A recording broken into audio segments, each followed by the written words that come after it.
کچھ میٹھا ہو جائے۔ انڈیا اور پاکستان میں یہ جملہ عام ہے کہ کھانے کے بعد کوئی میٹھی چیز یا ڈیزرٹ ہو۔ ہر خوشی کے موقع پر مٹھائی کھلانے اور منہ میٹھا کرنے کی بات کی جاتی ہے، جبکہ اس کی دوسری طرف تکلیف دینے کے موقع پر ہم ایک دوسرا جملہ زخموں پر نمک نہ چھڑکو کہتے ہیں، یعنی ایک خوشی کے اظہار کے لیے تو ایک تکلیف کے لیے۔ اگر ان دونوں جملوں کو ملا کر اس طرح کہا جائے کہ زخموں پر چینی ڈال دو، میٹھے سے زخم بڑھنے لگیں گے، تو وہ کسی مرہم سے تو کم نہیں۔ کیا آپ جانتے ہیں کہ شکر سے زخم کس طرح بھرے جا سکتے ہیں؟ تو آئیے ایک سائنٹسٹ کا ایک ایسا ہی ایکسپیریمنٹ دیکھتے ہیں جس کی مدد سے وہ اینٹی بائیوٹکس کے بجائے شکر سے زخموں کو بھرنے کی کوشش کر رہے ہیں، اور اس کا بہت ہی اچھا رزلٹ بھی سامنے آ رہا ہے۔ زمبابوے کے مرینڈو برطانیہ میں نرسنگ کا کام کرتے ہیں۔ انہوں نے زور و شور سے زخم بھرنے کے لیے اینٹی بائیوٹکس کی جگہ شکر کے استعمال کی کیمپین شروع کر رکھی ہے۔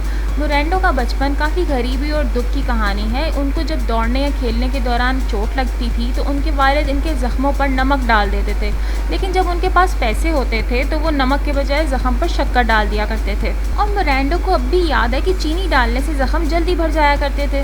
بعد میں مرینڈو کو 1997 میں برطانیہ کے نیشنل ہیلتھ میں نرس کے طور پر ایک جاب ملی، جہاں انہوں نے یہ محسوس کیا کہ زخم بھرنے کے لیے چینی کا استعمال نہیں کیا جاتا، جس کے بعد ہی انہوں نے زخموں کو بھرنے کے لیے چینی یعنی شکر کا استعمال کا فیصلہ کیا۔ مرینڈو کی اسٹارٹنگ ایکسپیریمنٹ کافی کامیاب تھے، اور اب اینٹی بائیوٹکس کی جگہ چینی کے استعمال کی ان کی سجیشن کو سیریسلی لیا جا رہا ہے۔ شکر سے زخم بھرنے کی اس پرسیپشن کو دنیا کے بہت سے ممالک نے ہاتھوں ہاتھ لیا ہے۔ بہت سے غریب افراد جو اینٹی بائیوٹکس کا خرچہ نہیں اٹھا سکتے تھے، ان کے زخموں کے لیے شکر مرہم کا کام کر سکتا ہے۔ اس کا دوسرا فائدہ یہ ہے کہ اینٹی بائیوٹکس کے زیادہ استعمال سے اس کے اثرات کم ہو رہے ہیں، اور جراثیم میں اینٹی بائیوٹکس سے لڑنے کی صلاحیت پیدا ہو گئی ہے۔ مرینڈو کا کہنا ہے کہ شکر کا استعمال بہت آسان ہے، ہمیں صرف اپنے زخموں پہ شکر ڈالنا ہے اور زخم پر پٹی باندھ دینی ہے۔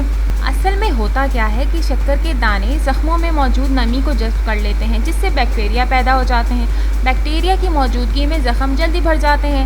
مرینڈو نے لیب میں شکر اور زخم بھرنے کا ایک ایکسپیریمنٹ کیا، لیکن بڑی فارما کمپنیاں اس ریسرچ کو آگے بڑھانے کے لیے تیار نہیں ہیں کہ اگر لوگ زخم پر شکر ہی استعمال کرنے لگیں گے تو پھر کون خریدے گا ان کی مہنگی اینٹی بائیوٹکس۔ اسی طرح بوٹسوانا کی خاتون کا زخم 5 سال سے نہیں بھر رہا تھا۔ ڈاکٹرز نے پاؤں کاٹنے کا کہہ دیا تھا، پر اس خاتون نے مرینڈو کو خط لکھا اور انہوں نے اسے زخموں پر شکر ڈال کے پٹی باندھنے کی صلاح دی، جس کے نتیجے میں ان کا زخم ٹھیک ہو گیا اور ان کا پاؤں بھی بچ گیا۔ مرینڈو اب تک برطانیہ میں 40 افراد پر یہ تجربہ کر چکے ہیں۔ انہوں نے اپنی اس ریسرچ کو انٹرنیشنل میڈیکل کانفرنسز میں پیش کی، جسے ڈاکٹروں نے ہاتھوں ہاتھ لیا۔ مزے کی بات یہ ہے کہ شوگر کے پیشنٹس کو بھی اس سے بہت فائدہ پہنچا ہے، اور اب اس ریسرچ کو جانوروں پر بھی استعمال کیا جا رہا ہے۔ ویسے تو شکر کی جگہ شہد سے بھی زخم کا علاج کیا جا سکتا ہے، لیکن یہ تھوڑا سا مہنگا پڑے گا۔